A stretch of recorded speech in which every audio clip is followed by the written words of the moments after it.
Well, I thought I would like to give a gift to the audience, a little bit of a Christmas gift. And I thought about what that gift might be. And part of the problem is I don't want to spend any money because I'm cheap. So I'm going to give a gift that is free, and that is my advice. Pontificating. That's the one thing that I can do. And so we're going to go to the to Reddit. Oh, God. No. To find some Christmas-related quandaries, people who are looking for advice, especially parenting advice around the holidays, around Christmas, and see if we can't sort through this and just help enlighten some people and the masses. So we'll start with this. Is Christmas gross? I loved Christmas as a kid. It always has been a big deal holiday for me, but I have a 2-year-old who doesn't quite get it yet, and explaining things to him is leaving a gross taste in my mouth. It feels like Christmas is so much about wanting for children, for teaching them to want things, to ask for things, to expect things. Don't get me started on the good versus bad thing. We would never go there. Wait, what?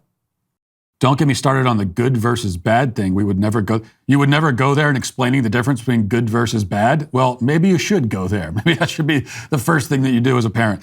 If you're not going to go there as a parent, then you might as well just call it a day now, because that's like your number one job as a parent is to help a child understand good versus bad and to walk the path towards good. So anyway, we'll continue. I don't want to be the Grinch killjoy parent, but it's all just so like taking him to see Santa who's going to ask him what he wants. It all feels so much like teaching kids to focus their identity and joy on being consumers. You know, there's this concept you hear from liberals sometimes where they say problematize. They talk about problematizing something, and that means making something into a problem when it's not. And this is a specialty of liberals. They're very good at it. It's the only thing they're good at, problematizing. Now, I don't know if this person is a liberal. The comment about good versus evil certainly makes it sound like she is. Now, I'm not saying that materialism isn't a problem. It is, especially around Christmas. But I am saying that there is no problem with a 2-year-old getting excited about getting presents. That's not a problem, okay? That's normal.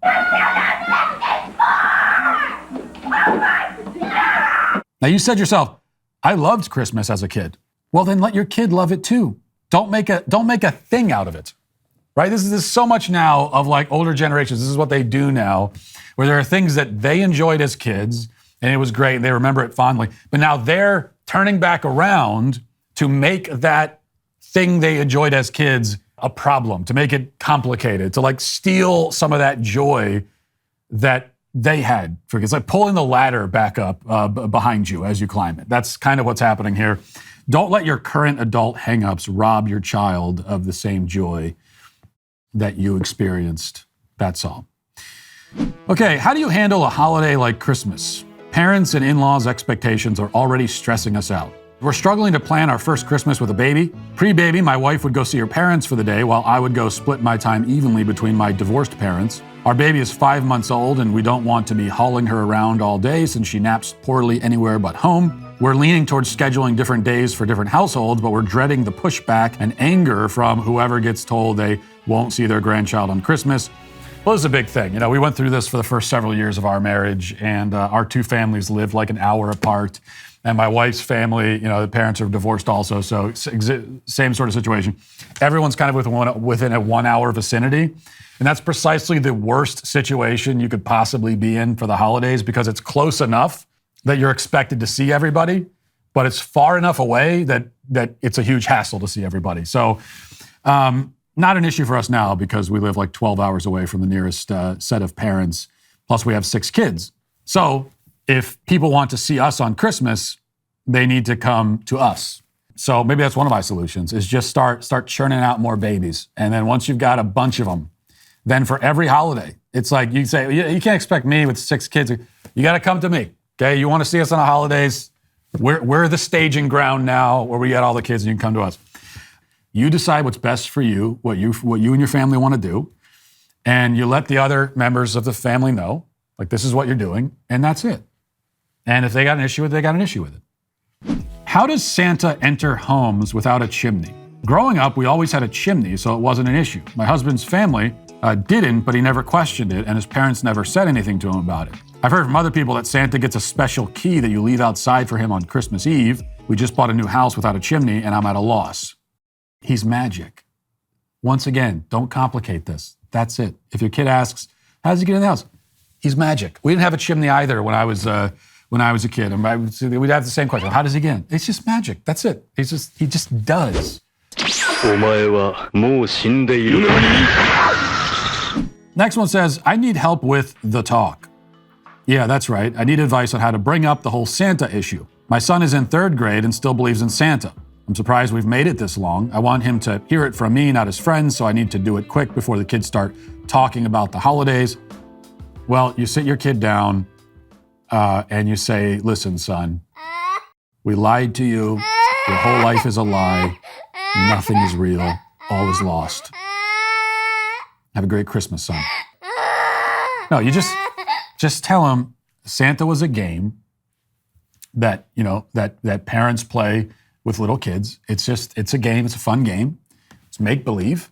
You weren't lying to him any more than you were lying back when your child believed in fairies and dragons and leprechauns, and your kid will be fine. Okay, people make such a big deal out of this thing with Santa and telling kids and how they're going to be traumatized, and it's a kid will get over it, okay? Another one says, how to keep it going after they know about Santa. Is there a good non-religious way to explain the Christmas season magic when the kids no longer believe Santa flies in a sleigh and comes down the chimney? No, the answer is no. Is there a good non-religious way to explain the magic of Christmas? No, there isn't. We love Christmas for non-religious, wholesome reasons, so I think we could sort of explain the magic of Christmas season to them. No, you can't.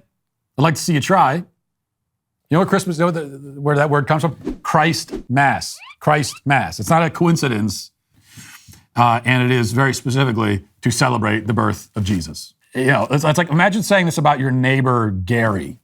How can I explain the magic of Gary's birthday without including anything about Gary himself?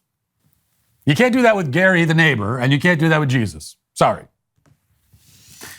Finally, kids opening all their gifts at once versus kids taking turns opening them. So I decided to forego gift wrapping altogether this year and decided to only use reusable gift bags.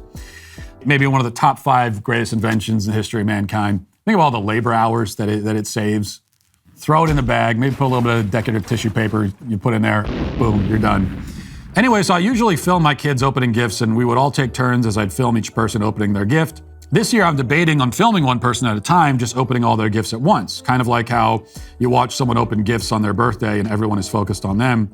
Just embrace the chaos, man. That's it. Just embrace the chaos. There's no good way to do this. There is no orderly way. Every family has spent years and years trying to solve this problem, trying to figure out the calculus on Christmas morning.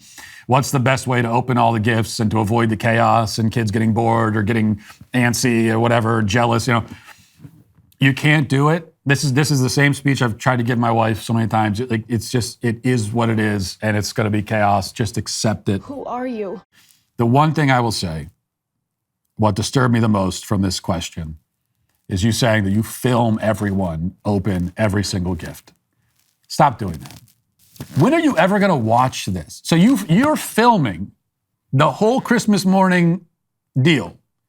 When are you ever going to go back? Are you going to go like on some random afternoon in March and just sit there and watch 57 minutes of people opening Christmas presents several months ago?